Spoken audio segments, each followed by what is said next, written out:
All right, let's talk Pittsburgh Steelers. The Steelers team has obviously been in the news a lot over the past couple of weeks and months. Big deals, of course, with TJ Watt, quarterback position, Rodgers into the fold. But lost in the hustle and bustle of all these decisions, of all these moves, is a clear path, a clear strategy the Steelers have in terms of their long term approach. And we'll break down exactly why the Steelers believe they have their future plan already in place. We'll get to that in just 1 second. But first, I'm Nick. That is Andrew. And this is Saturday Morning Inspection.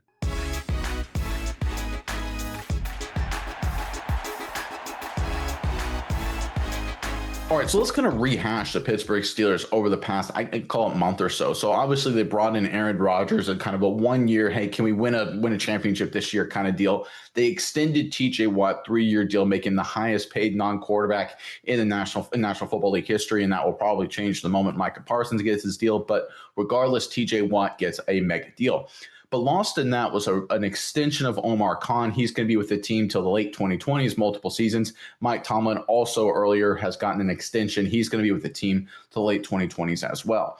And that's where it's kind of interesting, right? Because if you look at the Steelers with how they've sort of oriented, of course, the Minkah Fitzpatrick gone, Jalen Ramsey here trade, it almost seems like Aaron Rodgers makes thrown in as well, as they're an all-in now, right? This is it. They're hyper-focused on 2025, and if that doesn't work, it's a blow-it-up kind of situation, and they put all their eggs in 2025. But when you look at the data and you look at the salary cap situation, that's not really what the Steelers have done. I think it actually points to a different strategy for the Pittsburgh Steelers, which we'll get to in just 1 second. But let me highlight this graphic here to talk about, or these multiple graphics, talking about the Steelers situation. So this is our first graphic here. Again, this is data courtesy of Spot Track, just talking about the cap space in millions the Pittsburgh Steelers are projected to have currently in 2025 and then over the 2 following years.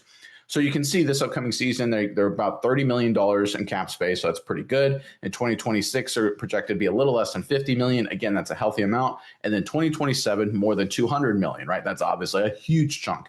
So if you look at this chart, I think it's clear. You can say, okay, they've made the moves for 2025. They'll have some cap space to make some moves in 2026, but then it just blows up in 2027. What does that mean? What does that indicate? To me, it means that 2025 isn't an all-in year. If 2025 was all-in, I would expect that number to be pretty close to zero, right? Obviously, they wouldn't want any extra cap space if they're all-in. Number two, it means that they expect to spend a lot of money in 2027, which means 2026 will be an evaluation year. So keep that in mind, okay? So we're talking about an evaluation year. What would they be evaluating? Obviously, the quarterback position, because Rodgers would be gone. Well, are they drafting a quarterback in 2026?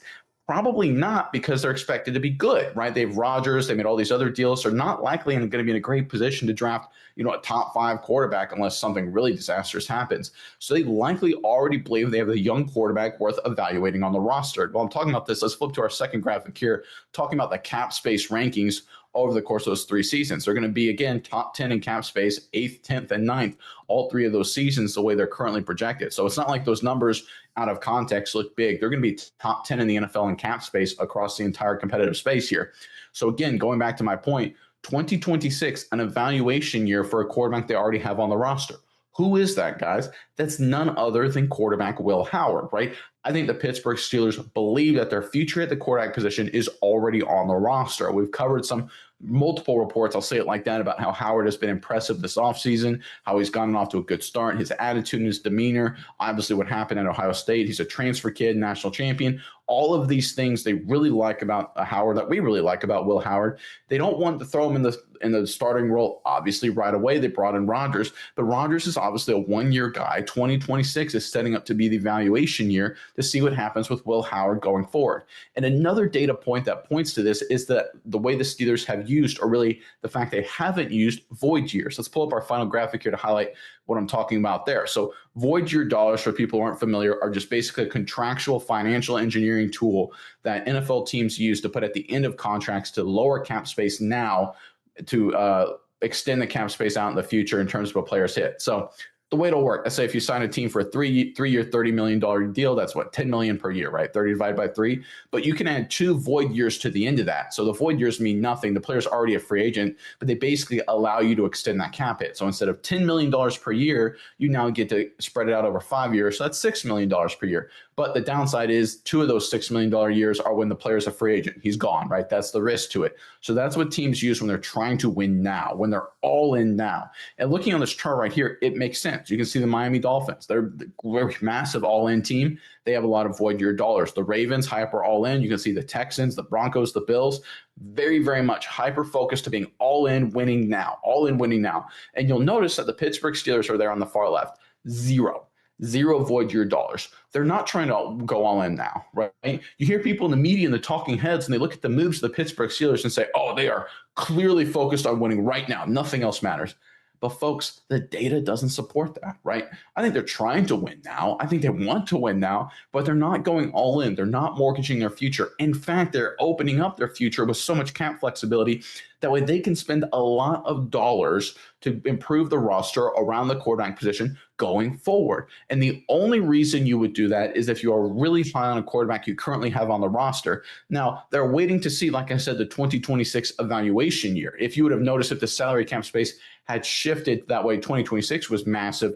To me, that would be like a little surprising because you haven't seen Will Howard play yet. You don't know if he's going to be good or not. But the fact that they shifted it to 2027, that massive amount of cap space, is an indication that they say, okay, 2025 is Rodgers, Howard rookie year. 26, we evaluate Howard. We expect him to be great. And then 2027, we surround them and spend lots of money to give them the talent as we build into the new era. And if you look at the deals for Mike Tomlin and Omar Khan, they're currently structured to evaluate this team at that time.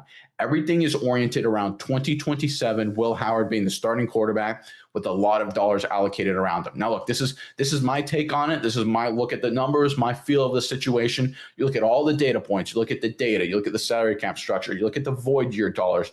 You look at the reports about Will Howard, Aaron Rodgers, clearly a one-year thing. You look at Tomlin and Khan's extension multiple years out in the future, right? This isn't a make or break year for the Steelers, despite what people say in the media. When you factor in all these reports, I think it's very clear to me personally, and I think the data supports it in a lot of ways, that the Pittsburgh Steelers believe that the future of this franchise is Will Howard. All right, Mize, that's a lot of stuff I threw at you. A little bit of speculation, a little bit of data, and a lot of my opinion, and I know you've got some thoughts on it. But first, Steelers fans, in the comment section below. So let me ask you this. What do you want the Steelers to do? We're thinking out in the future, right? We know the 2025 season's close, but let's talk the future for a second. What do you want the Pittsburgh Steelers to do when it comes to the future at the quarterback position? Do you want to evaluate a Will Howard, let's say in 2026? Do you want them to go out and get a veteran and through free agency and go through that process again? Or maybe draft a guy in the first round, late in the first round, where they'll probably be. What are your thoughts on this quarterback position and what you want the Steelers to do, again, in the future post Aaron Rodgers? Let us know in the comment section below. And while you're down there, make sure you sign up for our weekly newsletter. It's courtesy of the Substack platform, 100% free. It doesn't cost you a thing. A lot of great content, a lot of great information, and we highlight the best comment of the week. So if you have a great comment, you may see yourself in the newsletter in your own right. So make sure you sign up. There's a link in the description below. But Mize, that is more than enough from me. Let me throw it over to you now. What are your thoughts on all of the things in talking Will Howard, quarterback position in Pittsburgh? Yeah, Nick, I agree with what you're saying, but the wording that I see is a little bit different. But the overall philosophy and everything, I think, is completely the same here. So I'll try to take a crack at it in the way that I think. I think the Steelers are all in. As far as when people think of the term all in, they're trying to go and win a Super Bowl this year. They're not getting Aaron Rodgers, like you said, to lose. They didn't bring in Aaron Rodgers, just to be a stopgap quarterback. They're expecting him to do well.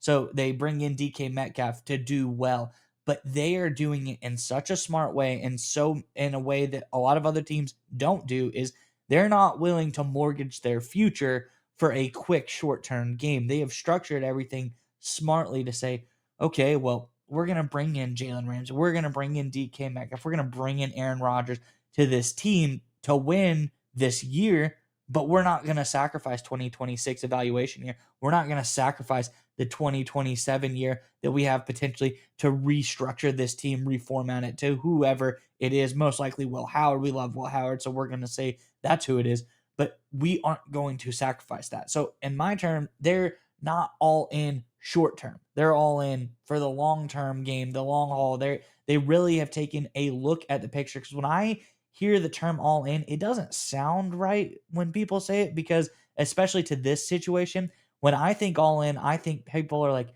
I'll buy Aaron Rodgers for $50 million a year. It doesn't matter what it costs. We're going to spend it because we need this person here now. What did the Steelers do? They waited Rodgers out. There was back and forth. negotiations on both sides, and no one really caved until the deal met exactly what they wanted. They made trades this year, whether you loved them or hate them. They did make some trades. I think they're not quite as bad as a lot of people, go out on social media and say. I think, bringing in a guy like Darius Slay, that was another great move. I think getting DK Metcalf was a great move. So overall, this team, they're doing a lot of really smart stuff. And I think, like you said, the structuring of Tomlin and, this Omar Khan and this team, just it looks really sound. It looks like they have a good opportunity to win right now as far as this year, 2025. They have themselves set up to evaluate themselves in 2026, and they have the ability to restructure this team with all of their cap space to however they need to do it. Maybe they want to keep this guy. Maybe they want to keep that guy. Maybe they need to go out and draft another quarterback, get a free agent quarterback, whatever the case is. It really is set up in a structured way that it's a great plan. And I think even though they're trying to win this year, they have the team set up in a way that they have stars. They have the ability to go out and win a Super Bowl this year. They aren't willing to mortgage the rest of their future. I love the void year thing because void years, it feels bad when you don't have a player on your roster anymore and they're costing you, you have 20, 30, $40 million of cap space taken away by players that aren't on your roster anymore. I'm sure Miami is going to not love the void years that they have on their roster because that's, over almost $70 million. That's a couple really great players you could have on your roster for $70 million. So hats off to the Steelers.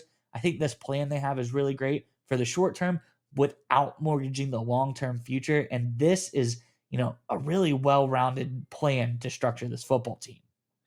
Yeah, and just a couple final points to end on. And I don't disagree with your hypothesis. I just am not a big believer in coincidences. And when you look at more pieces of data, you look at DK Metcalf's current contract that he signed. When does his guaranteed dollars go to zero? It's after 2026, after the Will Howard evaluation year, right? When you look at Jalen Ramsey, when does releasing him free up 20 million plus in cap space? It's after 2026, the evaluation year, right? It seems like the Steelers have perfectly aligned that 2027 offseason after the 2026 regular season as a critical junction point, which again would make a little weird sense unless you already believed you had your future franchise quarterback, right? Otherwise, you would push it out 1 year because if you're going to draft your future franchise quarterback in 2026, you'd want to give it more than 1 year to evaluate, right? We see what happens. Some quarterbacks get off the rough starts and then do great. Some quarterbacks have a good first year and a bad second year. When you look at what's happening with the Steelers, they believe this is Will Howard rookie year,